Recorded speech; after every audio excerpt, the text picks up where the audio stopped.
दोस्तों नमस्कार। आपका हार्दिक स्वागत है आपके चैनल लीगल लाइन में। यह अंधकार से प्रकाश की ओर चलने की व्यवस्था का चित्रण करता है।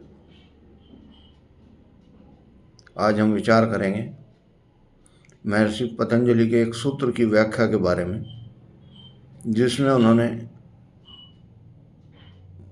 स्पष्ट शब्दों में गहन अध्ययन के बाद जीवन को सुधारने का तरीका बता दिया। और क्या कहा? अभ्यास और वैराग्य से नदी के बांध भी बदले जाते हैं। इसका मतलब ये हुआ कि अगर आपको कुछ भी कार्य करना है तो समर्पण करते ही आपको अभ्यास करना है।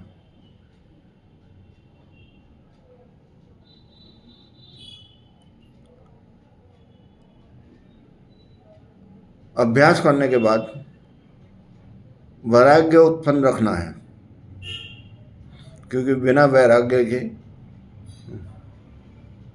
अभ्यास डगमगा जाता है।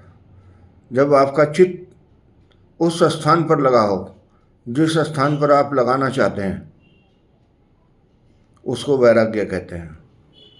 जैसे एक बच्चा वैराग्य तय कर ले अपने मन में कि मुझे इस बार अपनी क्लास में टॉप करना है, तो वैराग्य ने उसको वहाँ बांध दिया, उसकी पैरामीटर तय कर दिए। लेकिन उसके लिए अभ्यास करना बहुत ज़रूरी है, और अभ्यास से ही सिद्धि मिलेगी। पतंजलि ऋषि ने कहा, सिद्धि कुछ भी नहीं है, अभ्यास और वैराग्य का समन्वय है, और उसका जो रिजल्ट है वो गॉड ग्रेस है। जो प्रकृति को समर्पित करके कर्म करता है, उसके लिए सफलताएं अपना रास्ता खोल देती हैं। ऐसा महर्षि का विचार है। और जितनी दुनिया में शोध हुए हैं अलग अलग प्रकार के, उनमें से महर्षि पतंजलि का जो शोध है वो मनुष्य के ऊपर, उसके शरीर और मन बुद्धि के ऊपर है, सबसे ज़्यादा है। महात्मा का कहना यह है कि मन ही सब कारकों का कारक है। यही अंधकार में लेकर जाता है, यही प्रकाश में लेकर जाता है। अगर ये आत्मा के अधीन है तो ये प्रकाश की तरफ जाता है, अगर ये आत्मा के अधीन नहीं है तो ये अंधकार की तरफ जाता है। क्योंकि ये घड़ी के पेंडुलम की तरफ चलता है, कभी एक तरफ जाता है, कभी दूसरी तरफ जाता है। तपस्वी लोग ही इसको अपनी स्थिति अनुसार रोक पाते हैं, और जब इस काबिल बन जाते हैं वो इस पर नियंत्रण करने के लायक, तब उनकी भ्रकुटी से एक प्रकाश की उत्पत्ति होती है, जिसके दिव्य दृष्टि भी कहते हैं, तीसरी आंख भी कहते हैं, दिव्य आई भी कहते हैं। ये सारी परिस्थितियां महर्षि ने महसूस की, और मन के उन विचारधाराओं को रोकने के लिए संयमित टूल्स भी ईजाद किए। जैसे उनका साफ संदेश है कि धन इतना ही कमाया जाए जिससे उसकी अधोगति ना हो। आज बहुत से लोग कई कई करोड़ रुपए छोड़कर मर जा रहे हैं, लेकिन उनकी अपनी व्यक्तिगत संतान भी उनको मुखाग्नि देने तक आने के लिए असमर्थ अपने को महसूस कर रही हैं। सिर्फ किस लिए? क्योंकि वो भी पैसे के ही पीछे पड़े हुए हैं। जैसे ये पीछे पड़े हुए थे, ऐसे ही ये पीछे पड़े हुए हैं। दोनों की सोच अपनी अपनी अलग है। वो उस टाइम सोचते थे कि अगर मैं धन कमाऊंगा तो मैं काबिल हो जाऊंगा। ये अब सोच रहे हैं कि अगर मैं धन कमाऊंगा तो काबिल हो जाऊंगा।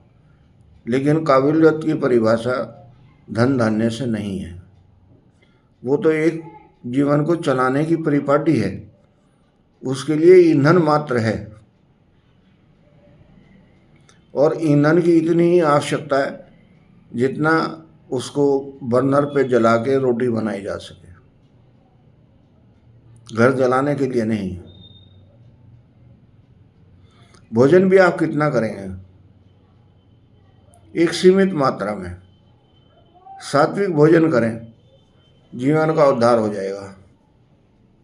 और जीवन का उद्धार होना ही ईश्वर की विशेष कृपा दृष्टि है।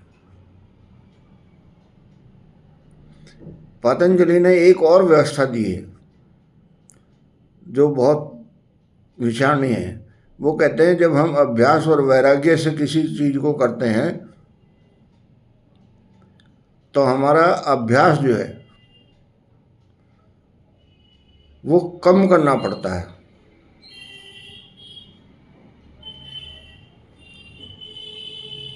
इतने ज़्यादा अभ्यास की आवश्यकता नहीं है जितने के लिए आदमी प्रयत्नशील है। क्योंकि जो वैराग्य है वो अपनी संपुट देता है और वो संपुट कर्म को तीव्र बना देती है। जैसे एक आदमी नदी का बहाव बदलना चाहता है, उसके लिए असंभव है,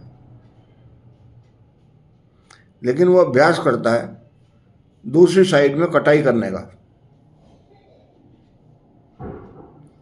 लेकिन तब भी उसको असंभव दिखाई देता है।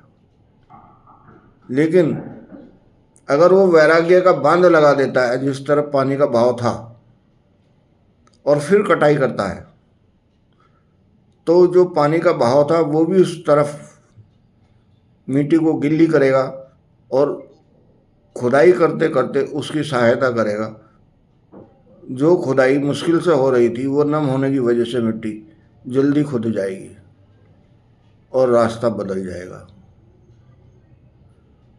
कहने का मतलब ये है कि महर्षि ये कहते हैं कि अगर ईश्वर का ध्यान करना है, समर्पण करना है,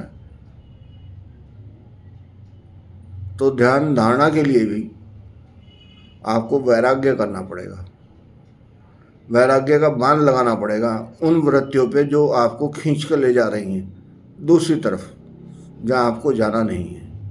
और यही जीवन का सार है। ऐसा मेरा विचार है। नमस्कार।